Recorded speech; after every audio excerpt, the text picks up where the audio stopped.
হাড়োয়ায় প্রেম করে বিয়ে করা হয় এক নাবালিকাকে, 17 বছর বয়স। বিয়ের 3 মাস পরেই আস্তে আস্তে চাপ দেওয়া হচ্ছে পণের জন্য। 2 লক্ষ টাকা পণ দিতে হবে, কিন্তু পণ দিতে না পারায় তাকে মেরে ফেলা হলো।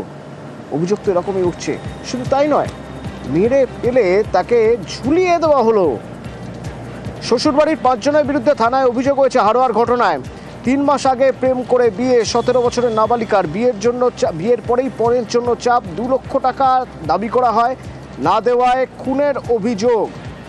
পিটিয়ে খুন করে ঝুলিয়ে দেওয়া হয় অভিযোগ উঠছে হাড়োয়ার বকজুড়ির বারোমেশিয়া গ্রামে। যে মারা গেছে মেয়ে তো জ্বালা যন্ত্রণার উপরে ছিল, যথারীতি মেয়ে বলতো, কিন্তু আমি সেটা পেরে উঠতাম না। কে ভোরবেলা জামাই ফোন করে বলছে তোমার মেয়ে গলায় দড়ি দিয়েছে। তারপর কি দেখলেন আপনারা? আমরা গিয়ে দেখলাম মেয়ে তক্ত বসে শোভানো আছে, একটা বেড কভার চাপা দেওয়া। মেয়ে যা দেখলো মুখ গুলো, ওরা মেরেই ফেলেছে নির্যাতন করে। আপনারা কি থানায় অভিযোগ করেছেন?